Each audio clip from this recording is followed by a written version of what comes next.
When the first Europeans came over the mountain pass and looked down into this valley, hardened soldiers who had seen the great cities of their own world, they wrote afterward that they argued among themselves about whether they were dreaming.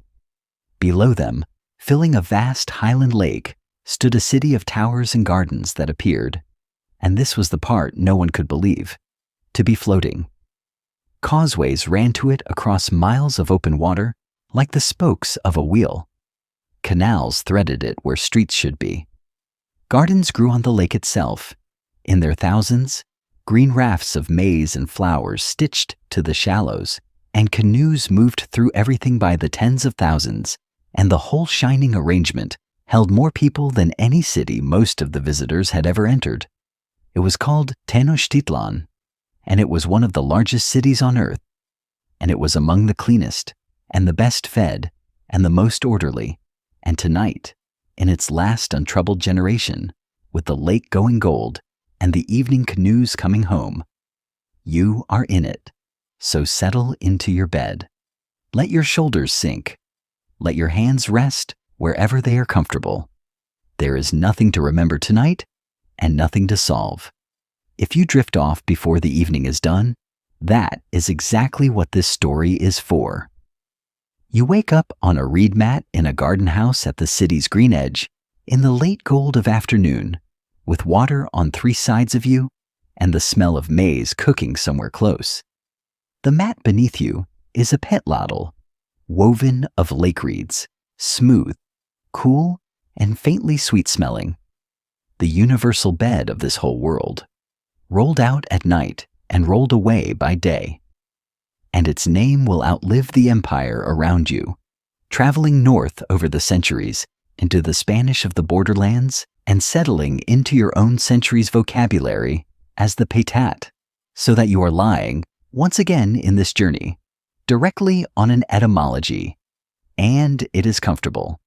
The house is one cool room of adobe and whitewash under a roof of thatch, and it stands on its own small rectangle of maidland, a shinampa, a garden island the family built, and its 3 watery sides are the family's lanes, and tied to the willow at the corner, nodding on the ripples, is the family's street vehicle, a slim gray canoe. Beyond the reed fence, the neighborhood repeats itself to the horizon.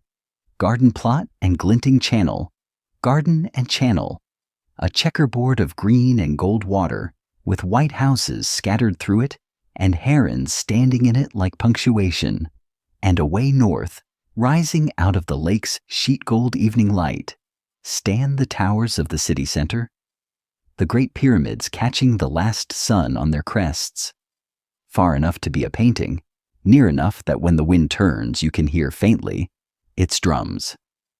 The household is finishing its garden day around you, and the garden deserves your first full attention, because the chinampa you are lying on is one of the most productive pieces of farmland ever created by human beings anywhere, and the family made it out of a lake by hand. Here is how it is done, because it is being done right now, one plot over, where a neighbor is extending his holding. You mark your rectangle in the shallows with stakes and a woven fence of reeds. You dredge up the lake's black bottom mud, basket by basket, canoe load by canoe load, and pile it inside the fence, layering it with mats of water vegetation, building the lake bed up until your rectangle stands a forearm above the water. And then you plant the edges, and this is the stroke that turns a mud pile into permanent land, with willows, the slim water-loving ahuejote willows, whose roots grow down through the made earth and knit it, living rebar, into a raft that is not a raft at all, but an island, anchored by its own trees, that will still be exactly where you built it in 500 years, which is not a figure of speech. For your own century's suburbs of this same valley still farm chinampas, built before the conquistadors' grandfathers were born. And the garden this makes is a marvel twice over. The soil is bottomless lake muck, the richest fertilizer in the valley, renewed every season with fresh dredgings, so the plots never rest and never tire. And the watering is automatic and perfect, for the water table stands just below the roots at all times. The whole garden sub-irrigated by the lake itself, drought-proof, effortless, exact. A chinampa yields not one harvest a year, but several, maize and beans and squash in their braided rotation, amaranth, chilies, tomatoes, and flowers. Always flowers. This civilization insists on them. Whole plots of marigold and dahlia grown as seriously as food. And the green checkerboard around you, mile upon mile of it, is the reason a city of this impossible size can exist on a lake at 7,000 feet. Its market gardens not outside the city, but woven into it. Vegetables traveling to breakfast by canoe, cut at dawn, sold by noon. The freshest urban food supply of any city in this entire journey, floating, blooming, and entirely handmade. The father of the house proposes the evening's errand, tamales, to a cousin, Sioux, districts north, and you go? Because the errand is really a gift to the visitor, the city at evening, seen the only way this city can be seen.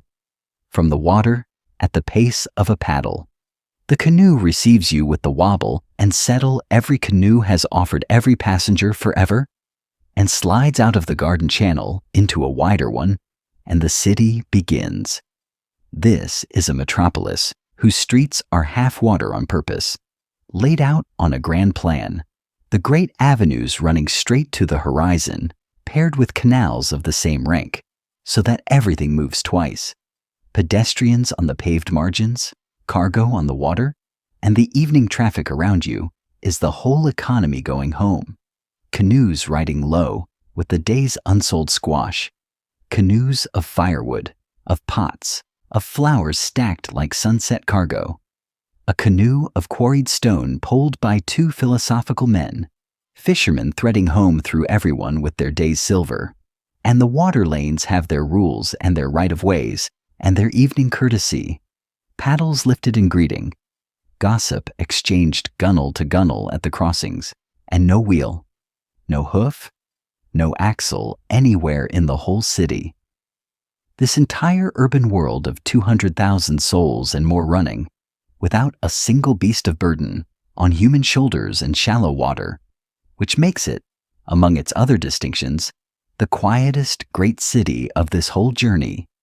Its rush hour a hiss of hulls and a murmur of voices, over which you can hear, everywhere, always, birds.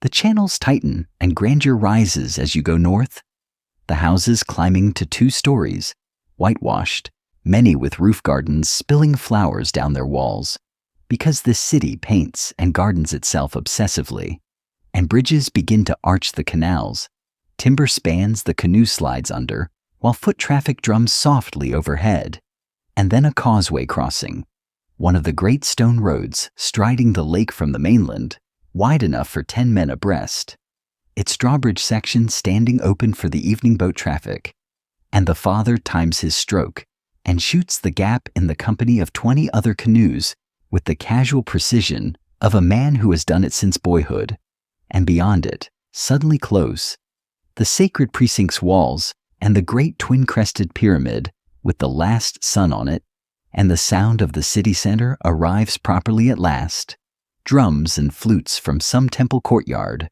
the roar murmur of the market district settling for the night, a city of 250,000 people talking quietly on water, and spanning the whole eastern water, visible from the canoe as a long low line ruled across the lake from shore to shore, runs the valley's greatest single work of engineering, and the father salutes it with his paddle blade as citizens here do, because everyone in the city is alive to what it does. The Great Dike.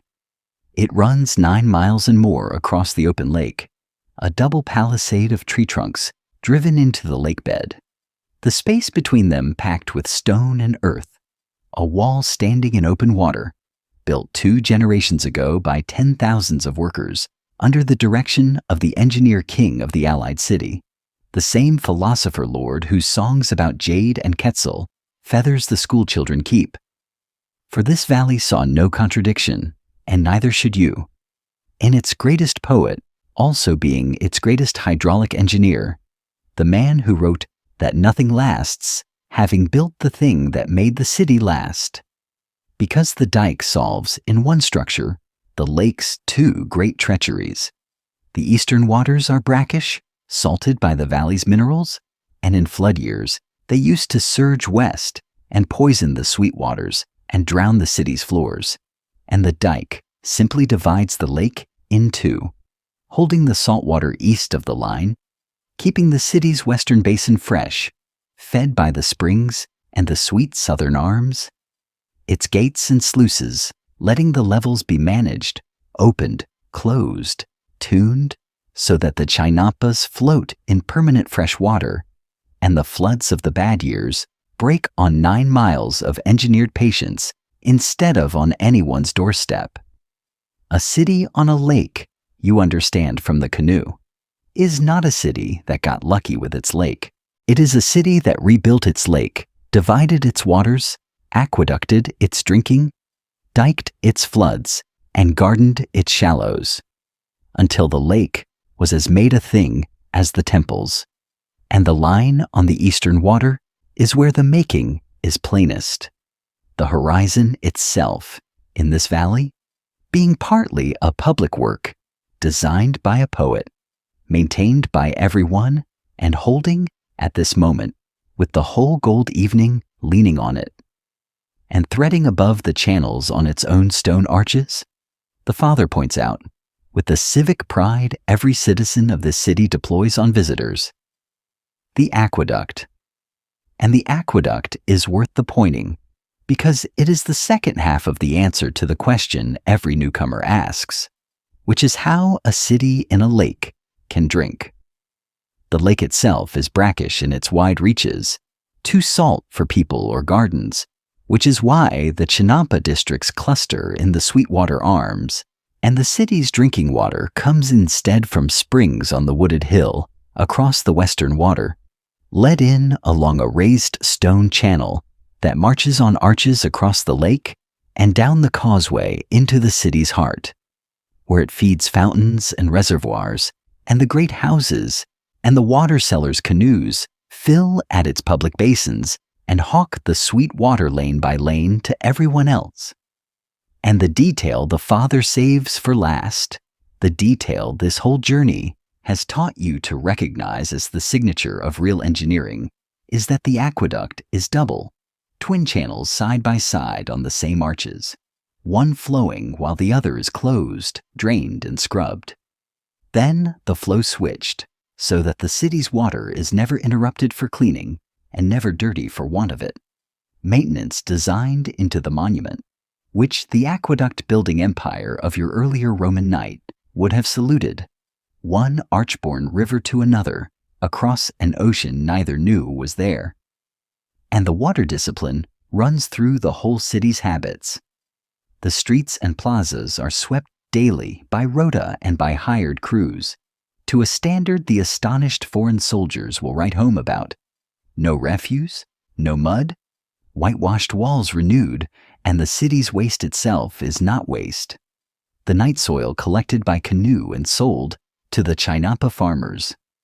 As the fertilizer it is, the city's biology closed into a loop with its gardens. Nothing lost. Everything returned to the mud that grows the maize that feeds the city that sweeps its streets. A metabolism more than a municipality, and your own century's planners, reading the old accounts, have been known to go quiet with professional envy.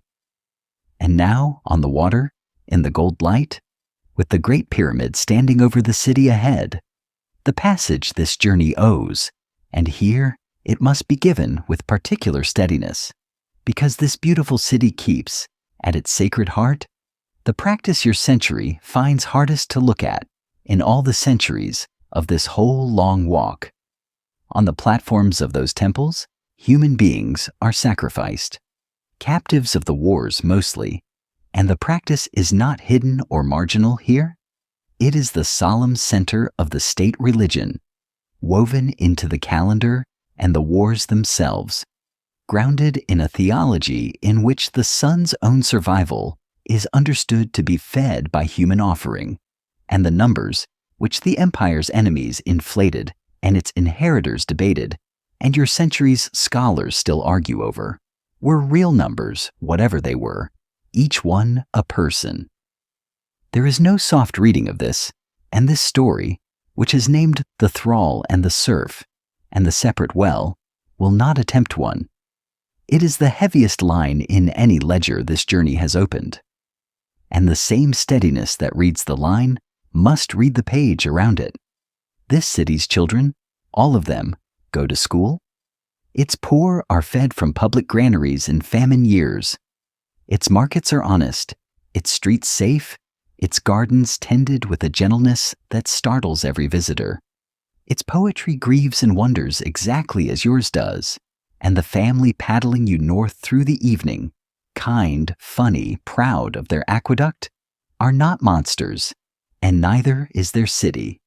And it is also true that on certain days, its temples do what its temples do. You have held light and shadow in one hand for 10 centuries now, and this evening asks for the fullest version of that grip, the one that refuses both the easy horror that sees nothing else here, and the easy romance that looks away. Whole civilizations, this journey keeps teaching, are exactly as human as households, which means capable of the aqueduct and the altar in the same generation, the same week, the same heart, and the honest traveler crosses this water carrying all of it, and does not drop any of it, and lets the evening be beautiful anyway, because it is. And letting it be beautiful is not the same as forgetting, and never has been. Anywhere on this whole long road, the Cousins District arrives. The tamales are delivered into a doorway of laughter and protest and reciprocal gifts. And the canoe turns for home across water the sunset has set entirely alight. The way home skirts the great market district, closed now but still humming in its lanes, like a beach after the tide, and the father, in the manner of every parent in every century, narrates the economy at his paddle's pace.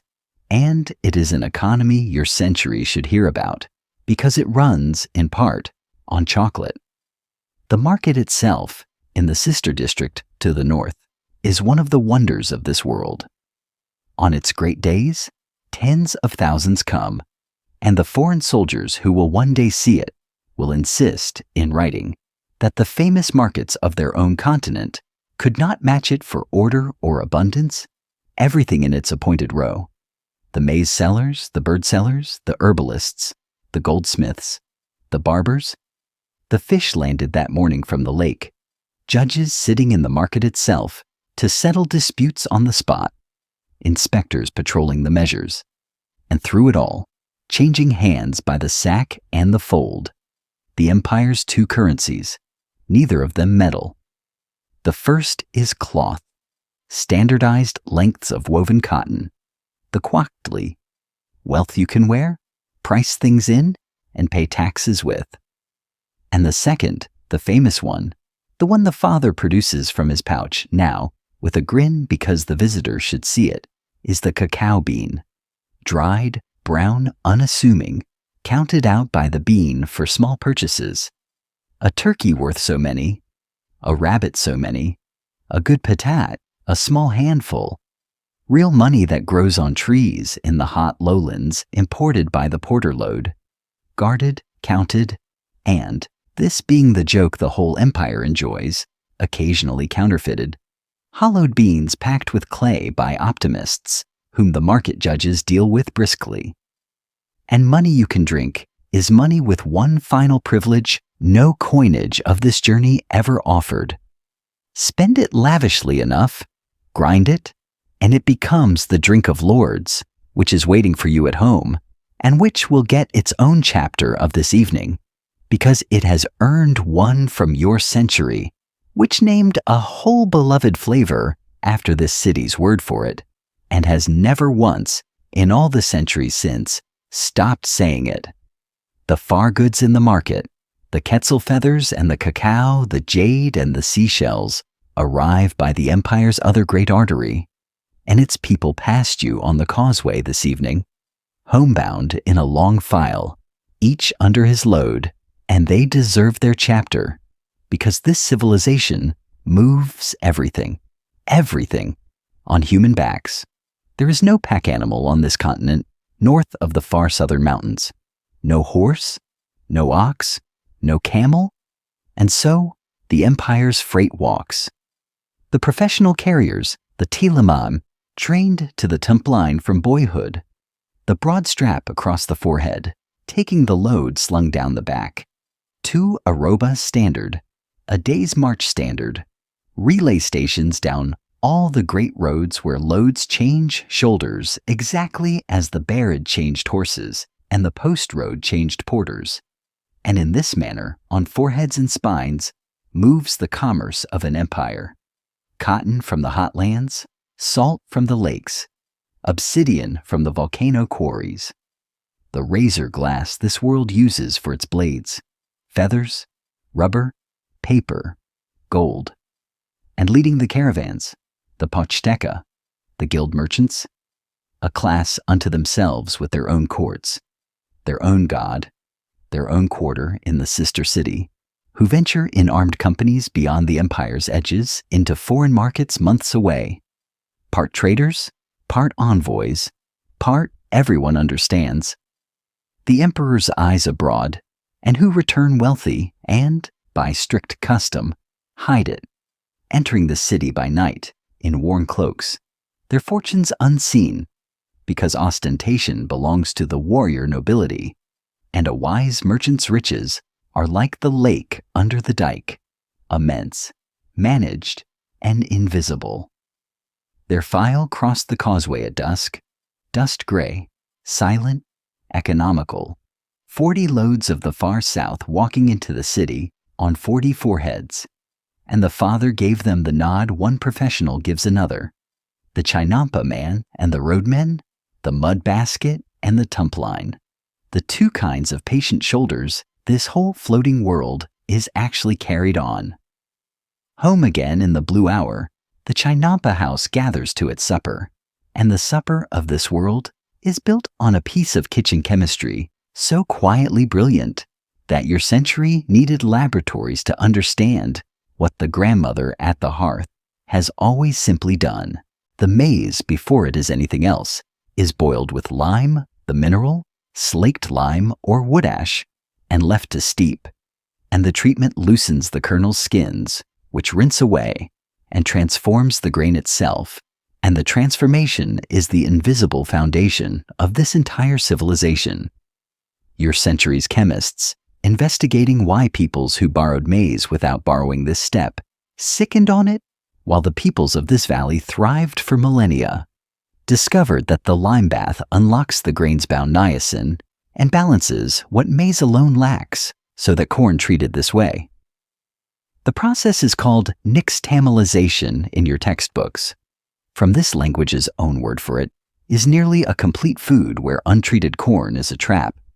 And the grandmothers of this valley worked that out, by patience and attention.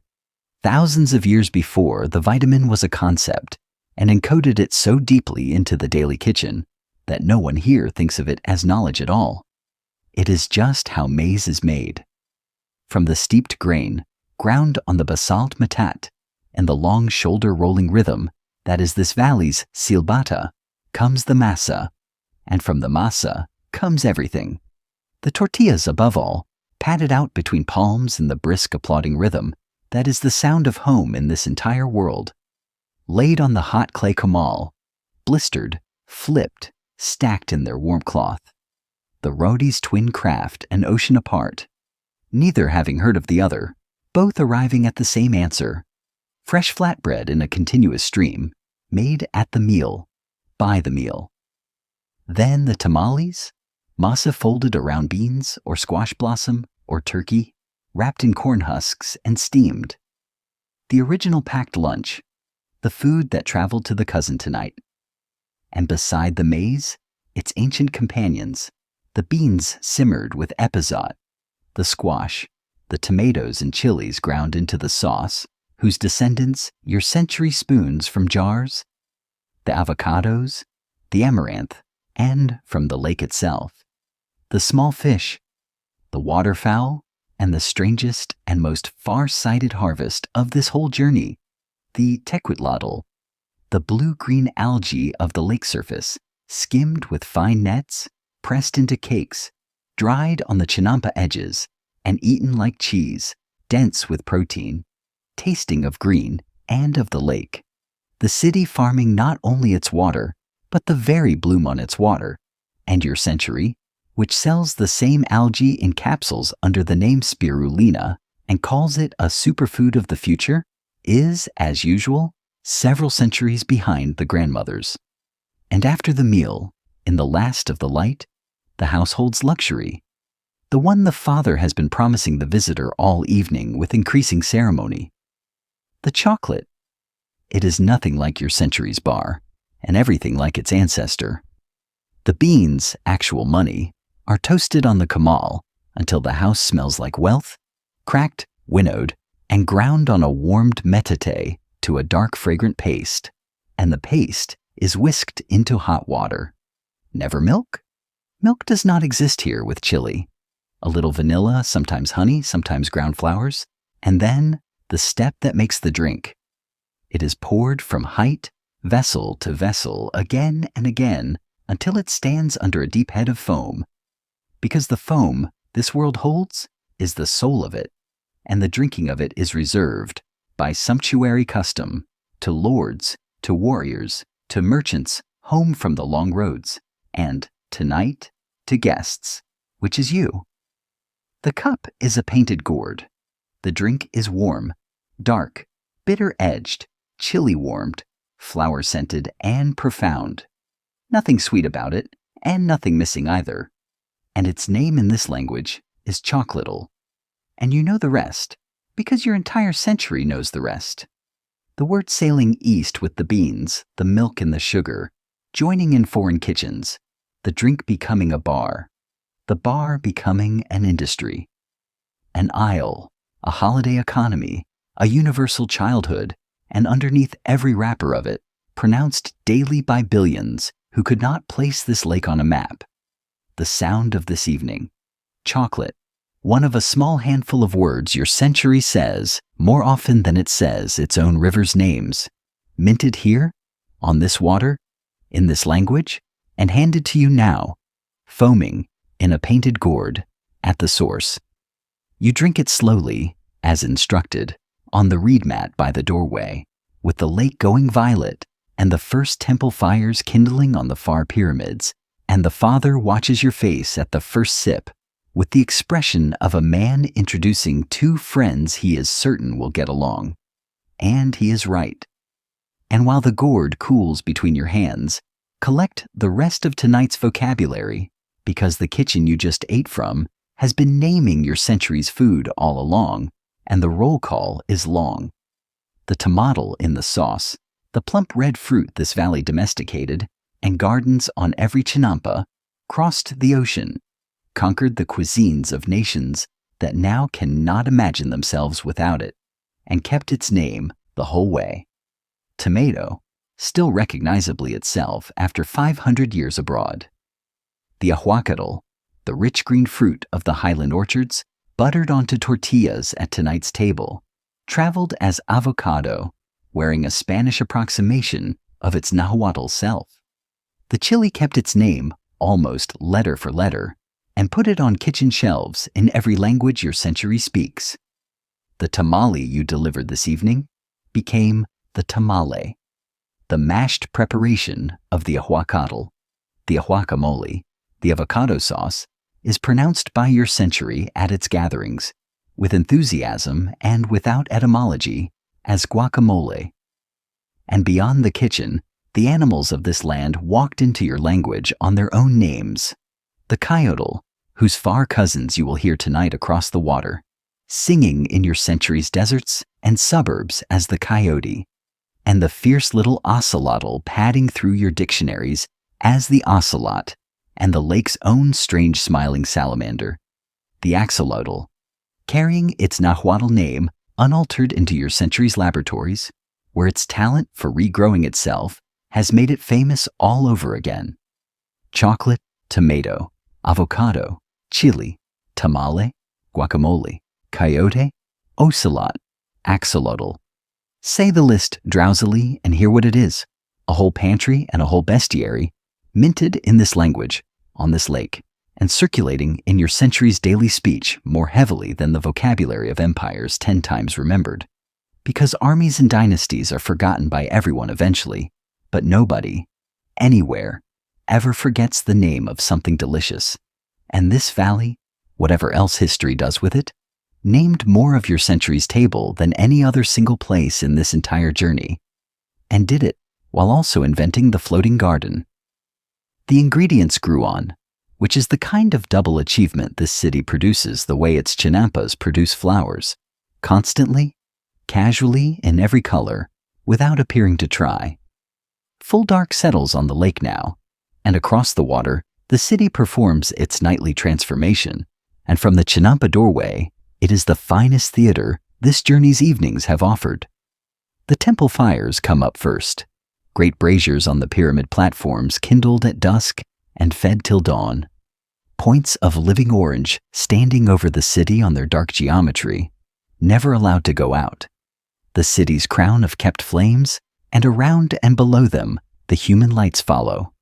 Hearth glow in 10,000 doorways, torches moving along the causeways, the lamps of lake canoes sliding the black canals like slow fireflies, until the whole city lies on the water as a second city of lights, every fire doubled by its reflection, the capital floating on its own glowing image, and the volcano to the southeast.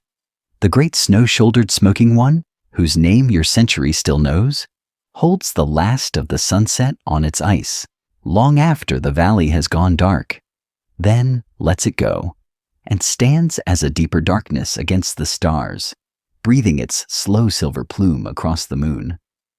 And the night here is kept, formally, by sound. At fixed watches through the dark, from the temple platforms, the priests of the night duty sound the hours, the deep bellow of the conch trumpets rolling out across the water, answered from precinct to precinct across the city and between the conches. At the great temple, the huge upright drum whose voice on ceremony days carries, they say, for miles, gives the night watches their slow heartbeat so that the city's darkness is measured out loud, watch by watch, exactly as the bells measured the abbeys and the clappers the inns, and the sleeping districts hear the far conches. The way you have learned to hear all such sounds by now, not as interruptions, but as confirmations. The night proceeding on schedule, the fires fed, the watches kept, the lake holding its double city of lights steady on the black water, all night, in perfect reflection. Late in the evening, the moon climbs out of the eastern range and takes the lake, and a moonrise over this city is the one spectacle its own citizens still stop for, and the household stops for it now, gourds in hand, on the Chinampa's edge. It comes up huge and mineral over the dike's long line, and the lake receives it the way the lake receives everything, doubling it, laying a broad trembling causeway of white gold across the water from the world's edge to the willow at your feet, a road of light running the exact gauntlet of the real causeways, and the whole floating city recomposes itself in the new silver. The White Houses going lunar, the pyramids gaining a cold second architecture of highlight and shadow, the temple fires burning suddenly redder against the blue-silver everything, the herons in the reeds becoming their own monuments, the night fishermen's torches pale politely.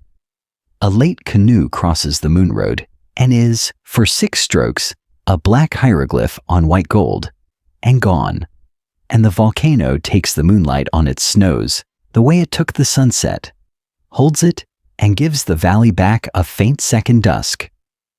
Moon-fed, that will last now till morning. The Father says the thing that is said, some version of which is said on every shore of this whole journey, when the moon does this, that on such nights the lake owns 2 of everything, and the household drinks the last of the chocolate to it. And the smallest child, already half asleep against the mother, points at the doubled moon, the one in the sky and the one in the water, and asks, "Which is the real one?" And the grandmother gives the only answer this city would ever give, which is tonight, both.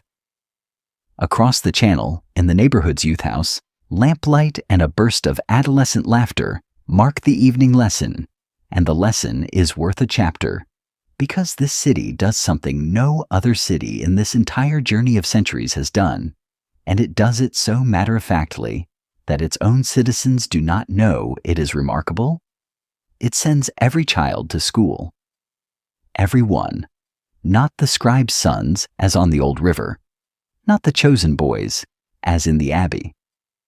Every boy and every girl in this city of every rank is required and expected to be schooled in one of the two great systems the state maintains. The children of the districts go to the Telpochkali, the youth houses, one to each neighborhood, where they learn the songs and dances that carry the people's history, the duties of citizenship, the crafts, and, for the boys, the arts of war, under masters the district appoints. The children of nobles and the commoner children marked out as promising go to the stricter Kalmakak attached to the temples, the schools of the priests, where the discipline is famous, cold baths and midnight vigils, and the curriculum is the civilization's high inheritance, the reading and painting of the books, the keeping of the two calendars, astronomy, law, rhetoric, and the immense memorized library of the songs. Your century, which did not manage universal schooling until living memory, should sit with that a moment, drowsily, from the reed mat. A city on a lake, without iron, without the wheel, without the alphabet, as your century writes one, decided, as a matter of ordinary public order, that every child it produced, girls included, would be educated at the community's charge, and built the buildings and staffed them, and enforced it centuries before the idea occurred as policy to anyone in the empires that would one day claim to civilize it. The laughter across the channel is a history lesson being memorized as a song, 40 voices strong, with the master beating time, and it is, if you listen honestly, the most modern sound this whole journey has played you. From the district's court on the mainland edge, earlier this evening, came a sound your century would place instantly, and this journey has never once heard before, a deep resonant elastic thok, repeating with crowd noise around it, and the father grinned at your expression because every visitor's face does the same thing. It is the sound of a bouncing ball, and this is the only civilization on earth that has one. The game is tlachtli, played in a masonry court shaped like a capital one. Two teams driving a ball with hips and forearms, never hands or feet. The ball kept airborne and hammered back and forth off the sloping walls, and the play is fast, bruising, and beloved from the imperial court, where lords wager kingdoms on famous teams, down to this district court, where the young men play at evening for tortillas and glory. But the marvel, the thing the first Europeans will carry home and demonstrate to their courts, like a conjuring trick, is the ball itself. It is rubber, the sap of a lowland tree, harvested, cured, and worked by methods this world mastered 3,000 years ago, into a dense, springing sphere that does what no ball of leather, wood, or rag in all the rest of the planet has ever done. It bounces, leaps back from the stone like a living thing, seemingly self-moved, and the peoples of this land, who found that property first, made of it a game, an industry, and half a theology. The balls leap, standing in the old thought for the sun's own daily rebound out of the underworld, so that every match is faintly a cosmology, and the thok of the district court at evening is the sound of the sun being kept in play. Your century's every playground, court, and stadium runs on that lowland sap and its descendants, a planet bouncing on this civilization's discovery. And tonight, from across the water comes the original sound of it. Thok, and pause, and thok. Young men keeping the sun aloft in the dusk. For tortillas and glory, and the oldest reasons there are. And the highest thing those schools teach, the summit of the civilization's inner life, is a thing your century would not expect from the empire of the terrible altars, which is exactly why it must be heard from the reed mat tonight. Poetry. They call it, in the doubled way this language loves, in Xochitl, in Quetzalcoatl, the flower, the song, flower and song, the paired phrase meaning art itself, the true and beautiful utterance, and it is the most honored human activity in this valley after war and priesthood, and among the nobility, more honored than wealth. Rulers compose. Gatherings are held in flower-hung courtyards, where lords and honored women recite to the drum, and the great compositions are memorized in the schools, carried between cities, argued over, treasured, and the strangest thing, the thing that has drawn your own century's poets to these songs in translation after translation, is what they are about. Not conquest, mostly. Transience. The great theme of this fierce empire's poetry is the brevity and loveliness of life, the flowers that wilt, the songs that fade, the question of whether anything at all is real on this earth, where everything is borrowed, and the most famous of the poet lords, a philosopher king of the allied city across the water, 2 generations back, built his renown on lines that circle again and again in the paraphrase every school child here can give you, around one thought: not forever on earth, only a little while here. Even jade shatters, even gold is crushed, even Quetzal plumes fall. Nothing lasts, and therefore the songs conclude, and this is the turn that makes them this people's own. Let there be flowers, let there be friendship. Let the songs be sung now on the borrowed earth, while we are awake together. The laughter and the history song across the channel have given way, as the evening deepens, to exactly this, the master's voice alone now, giving the older students one of the great songs, slow to the small drum. And you cannot understand a word from here, and you do not need to, because you are lying on borrowed earth yourself, made land on a lake, listening to a civilization tell its children, gently in the dark, the thing every century of this journey has known at its bedside hour. It is brief, and it is beautiful, and both of those are reasons for tenderness, and none of it is a reason not to sleep. Beside the house, low and rounded in the dark like a sleeping animal, stands the family's other building, and its stones are still ticking faintly with the afternoon's heat, because today was its day, and your loosened shoulders are still carrying the news. The temazcal. It is the steam house of this whole world, a small dome of adobe and stone, waist high at its entrance, with a hearth built against its outer wall, where the fire heats the dividing stones from outside. And when the stones are ready, the bathers crawl into the round dark, and water and herb infusions are thrown against the glowing wall, and the little dome fills with a green fragrant steam. Mugwort and other leaves of the healer's garden, and the bathing is done with bundles of leaves and grasses, switching and scrubbing in the dark heat, and the crawling out afterward into the lake evening, streaming newborn, is the same resurrection the Banya's snow delivered you at the other end of the earth, achieved here without a single flake, the cold plunge replaced by the violet air off the water, and a gourd of it poured over the head. But the temazcal is more than the North's steam pleasure.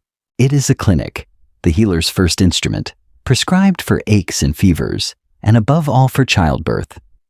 Before and after, the midwives of this valley, holding the steam house half sacred to exactly that work, and it is presided over, in the household's understanding, by its own grandmother of a goddess, the old one of the sweat bath, whose small effigy watches from a niche by the door, and the family speaks of the little building the way the Izpa spoke of the domovoi and the banya of its bathhouse spirit.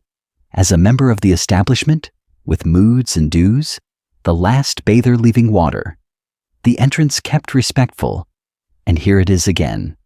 The pattern this journey has stopped being surprised by, the steam bath and its resident guardian, invented separately at the two cold ends and the warm middle of the earth, by peoples who could not have exchanged a word, all of them having discovered that heat, herbs, darkness, and reverence, taken together, mend more than muscles. Inside the house, by the hearth's low light, the mother is at the family's fine work, and her lapful of color is the craft this civilization itself ranks above its gold. Feathers. The feather workers of this city, the Amantaka, hold their own honored district, their own patron god, their own dynasties of skill, and what they make, mosaics of iridescent feathers, layered and trimmed and fixed into shimmering pictures, shields, cloaks, and standards that change color as the viewer moves, will stop the breath of the European courts when the first examples cross the ocean, artists there recording flatly that no painting could match them. The great pieces use the treasure feathers, the blue-green shimmer of the quetzal above all, brought by the relay of traders from the far southern forests. Feathers literally worth more than gold here, weight for weight. And the mother's household work tonight is the craft's domestic register. Duck and heron and hummingbird from the lake's own birds, worked into a small glinting border on a cloak for the winter feast. Her needle moving in the firelight through material that answers every flicker with a ripple of green and bronze, clothing that is also, faintly, always, in motion. And on the shelf above her work, wrapped in cloth, lives the household's other treasure of skilled surfaces, a book, a real one, a folded screen of a model, the paper of this world, beaten from the inner bark of the wild fig, coated smooth and white, and painted, for the books of this civilization are painted rather than spelled, dense beautiful pages of figures and glyphs and numbered dots, recording, in this one, the family's lands, its ancestors, and the tribute rolls of the district, read aloud by those trained to read them in the schools across the channel, the memory of the city kept in pictures on fig bark, exactly as the abbey kept its memory on phlox and Baghdad on laundry. Every civilization of this journey pressing its remembering onto whatever surface its landscape offered, skin, reed, rag, bark, and every one of them arriving at the same institution, the wrapped book on the high shelf, too precious for daily hands, taken down at the feasts so the elders can unfold the family backward, generation by painted generation, by firelight, for the children who will one day do the unfolding, and the healers whose herbs scented the Temescal draw on an institution this valley built before any other city of this journey imagined it, and the father names it across the water with his paddle, the dark wooded island rising off the western shore below the aqueduct's springs, the gardens, not pleasure gardens, though they are those too, terraced and fountained and famous, working collections. The rulers of this valley maintain, at the hill of the springs and at the hot land estates further south, true botanical gardens, plants gathered from every province of the empire and beyond it, brought back rooted in earth by the merchant caravans and the tribute trains, planted in ordered beds, tended by staffs of gardeners, and studied, above all studied, by the healers, whose profession here is learned, examined, and specialized, and whose knowledge of this continent's plants set down after the conquest. In painted herbals, your century's museum's treasure will describe remedies from the valley's own pharmacy that your century's laboratories are still working through with respect.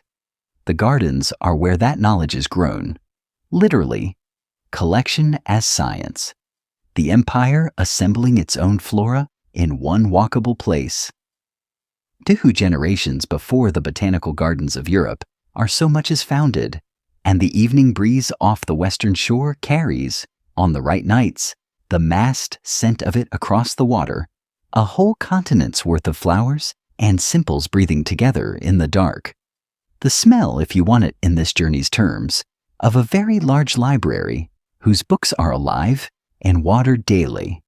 The children's last request before the reed mats claim them is the standing one, and the father grants it as he grants it nightly, and it concerns the family dog who has been waiting for exactly this. He is a Zoloitz quietly, the hairless dog of this land, one of the oldest breeds on earth, compact, watchful, and, this being his entire relevance at bedtime, warm, for a hairless dog runs its heat at the skin. And holding one is like holding a smooth living brazier, and the peoples of this valley discovered the application several thousand years ago. The Zolo is the bed warmer of the highlands, prescribed by the healers for aching joints and cold nights, folded against grandmothers and children from time out of mind. And tonight, as every night, he makes his round of the mats with the gravity of a physician, settles at last against the smallest child by an arbitration too ancient to question. Sighs the universal dog. Sigh of a creature whose day has concluded correctly and becomes, for the next 9 hours, medical equipment. Outside, the lake keeps its own nursery hours. The herons have gone to their roosts in the tall reeds, folded into gray question marks. The night fishermen are out in the far channels with pine torches blazing at their prows, fishing the light itself, the fire drawing the fish as it has on every dark water of this journey. Their torches doubling in the black lake like slow constellations that have come down to drink. And below the surface, in the cool dark of the channels, the lake's own small immortal goes about its business, the axolotl, the smiling salamander that never grows up, keeping its feathery gills and its youth its whole life long, regrowing what it loses, limb and all. A creature seemingly designed as a bedtime reassurance, and held here to be the humble form of a god who fled into the water, which is why the fishermen who net one for the pot do so with a small apology, and why the children of this house, shown one in a water jar this afternoon, addressed it correctly as Sir. The household's own livestock conducts its evening in the courtyard's corner, and its presiding officer has opinions. The turkey.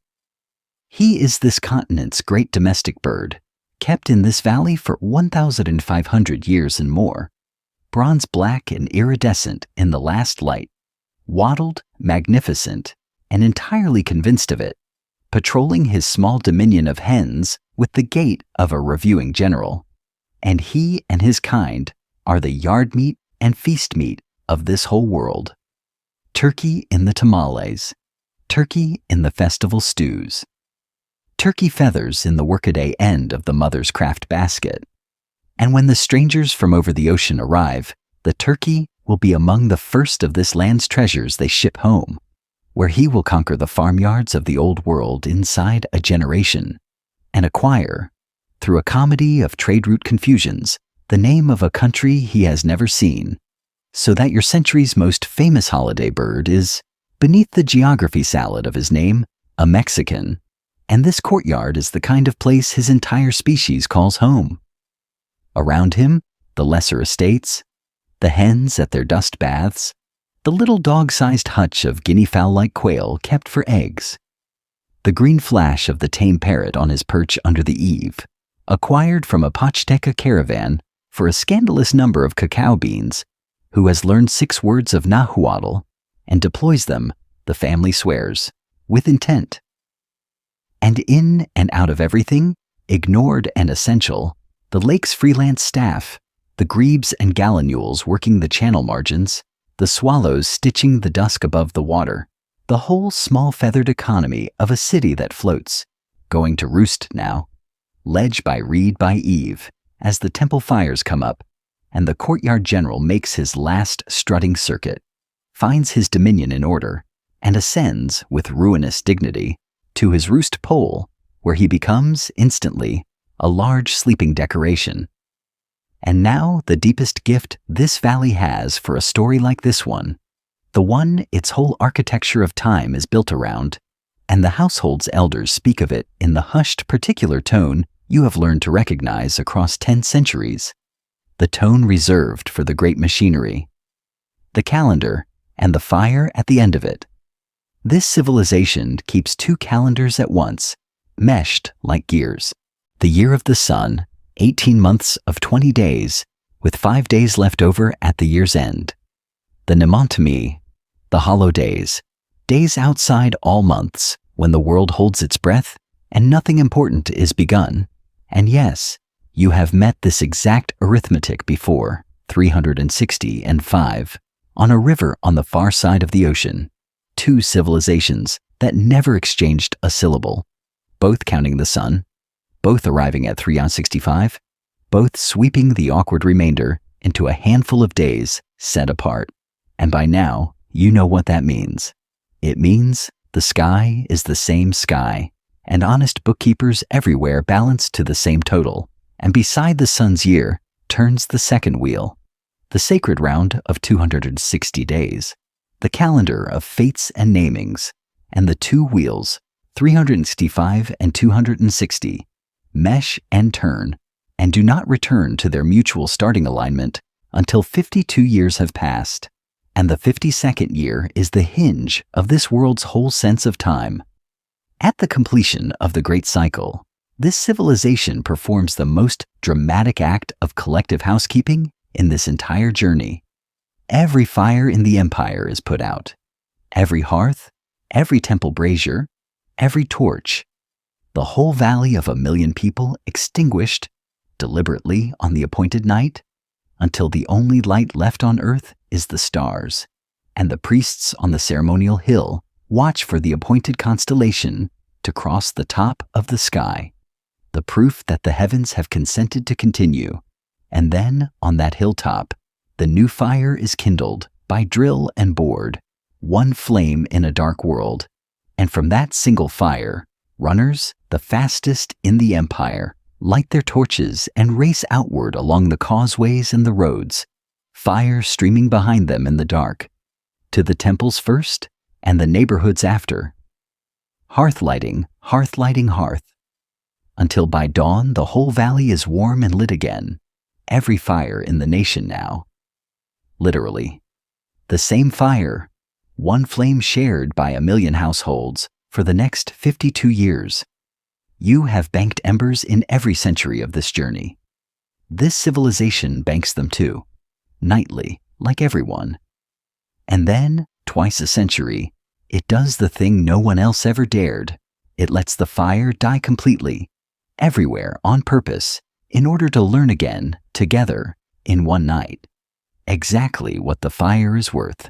And there may be no image in all these centuries that says more about what a kept flame means to human beings, and tonight's hearth beside you, banked under its ash in the ordinary evening way, is a direct descendant of the last new fire, as every hearth in the valley is, one flame, divided by runners, still burning, still shared, still at this moment, warming the room you are falling asleep in. Deep in the night, a far conch wakes you a fraction, the watch changing across the water, and instead of surfacing, you find yourself simply listening from below, the way a fish listens to rain, and the city's night audit files past your closed eyes in its own order. The conch's long bronze-brown note, rolling out over the lake, answered, fainter from the North District, fainter again from the shrine on the hill, the watches agreeing across 5 miles of water. The lake against the Chinampa's willow roots, a small, endless conversation, lap and settle, lap and settle. The banked hearth ticking its one tick. The Zolo, radiating faithfully against the smallest child, sighing once at some dream rabbit and holding his post.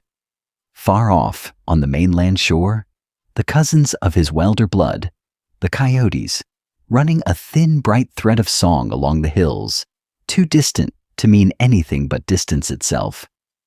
And over everything, the great fires on the temple platforms, felt rather than heard, standing steady on the dark geometry. tended, fed, reflected, keeping the city's crown of light exactly where the night watch promised it would be. Everything answering, everything doubled in the black water.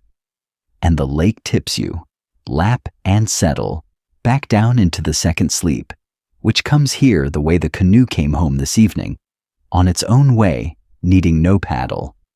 And as the last watches burn, let this valley's year wheel once over the reed mat, because the 18 months turn through festivals the way the chinampas turn through crops, and the household can name everyone in its sleep. The dry season first, the season you are lying in, the months of clear cold nights and gold days, the harvest brought in, the great feasts of Thanksgiving thundering from the precinct with their drums and their 10,000 dancers, the causeways full of pilgrims, the featherwork cloaks out at last. The mountain pass is busy with the merchant caravans making distance while the weather holds.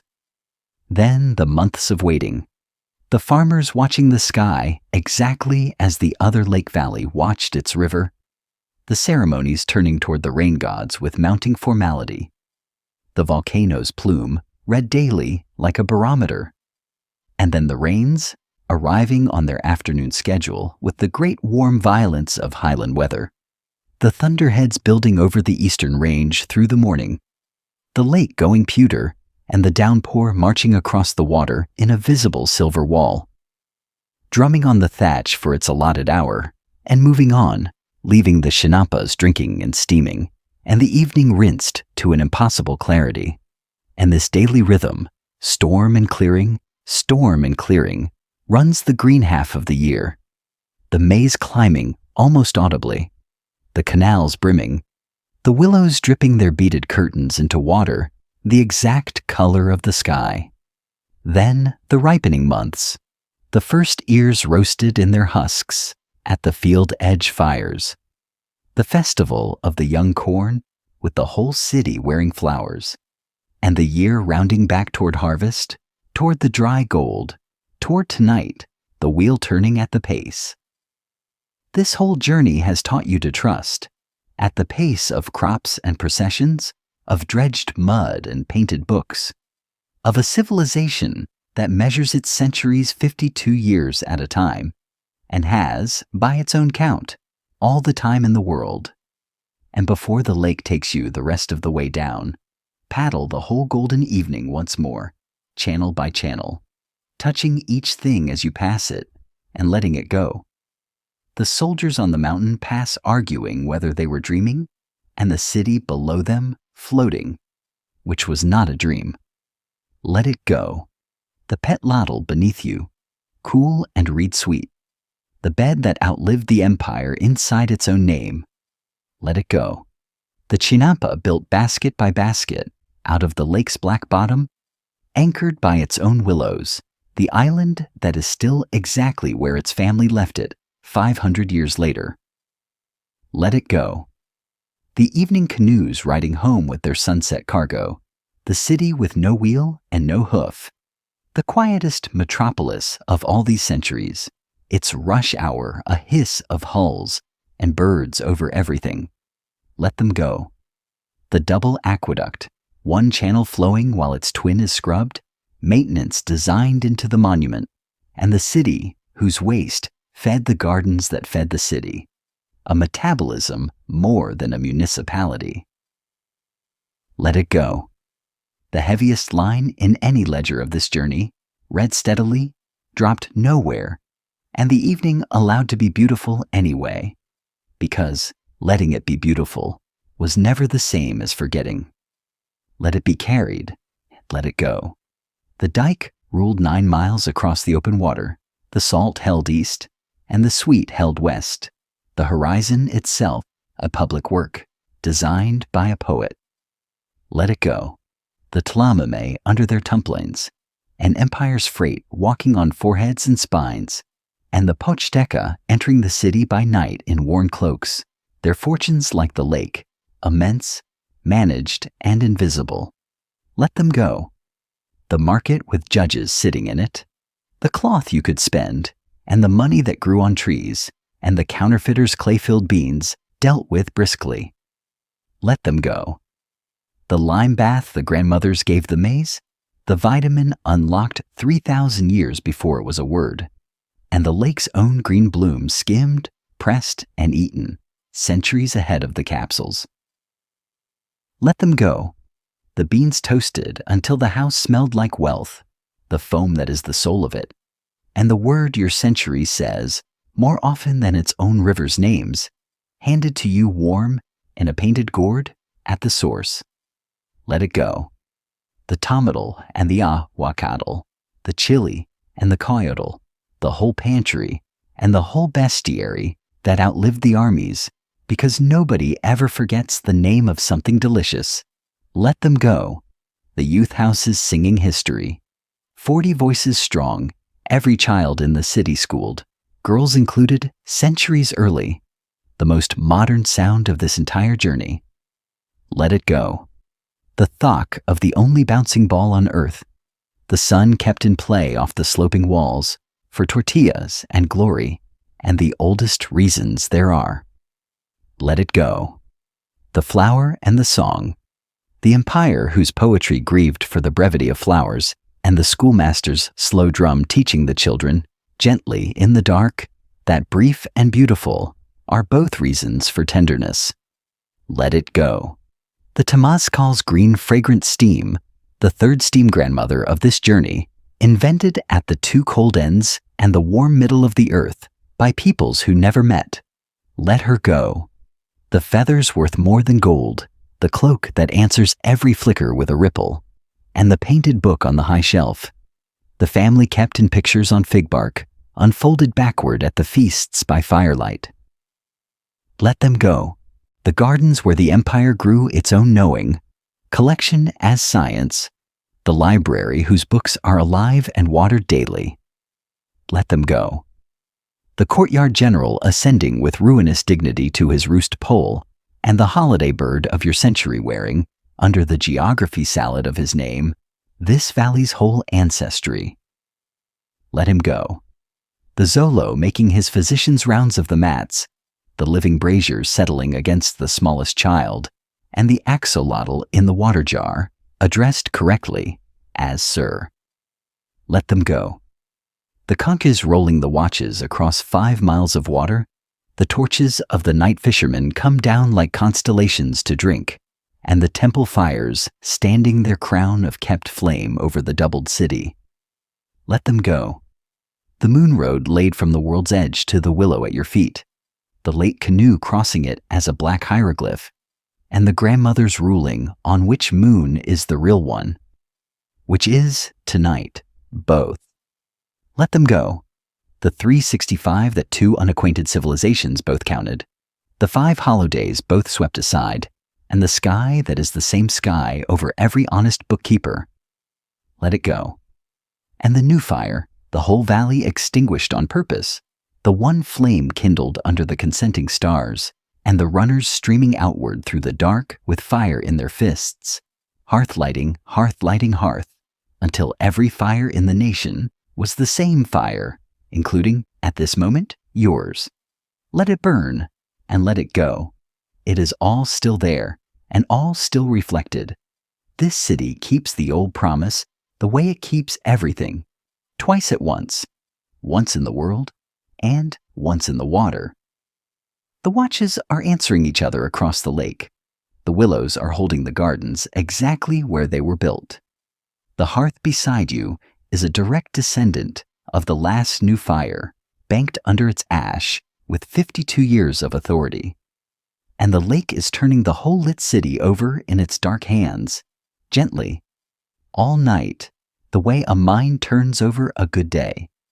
So your hands can let go of the day, your shoulders can let go of the day, and your thoughts can step down into their own slim canoe now, and push off from the reed fence, and let the evening current take them out among the doubled lights, paddle shipped, perfectly trusted, home by water.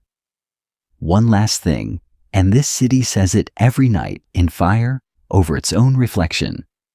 Of all the kept flames of this journey, the banked hearths and sanctuary lamps and swept beams, Tonight's are the only ones a whole civilization deliberately extinguishes, twice a century everywhere at once, just to feel what the dark is and to kindle the light again, together from a single point and share it out by runner to 1,000,000 rooms. Which means every fire in this valley, the temple crowns, the fishermen's torches, the ember warming the tortilla comal for tomorrow's breakfast, is not merely a fire, it is a share. One flame, held in common by an entire people, divided without being diminished, tended in 1,000,000 places at once, and the household you are sleeping in holds its portion tonight, the way it holds everything, carefully, communally, and banked against the morning. The conch has sounded and been answered twice across the water. The willows have the gardens. The solo has the children. The fires have the night, all of them one fire, and none of them yours to mind. Sleep now, on the floating garden, in the light of the shared flame. Good night.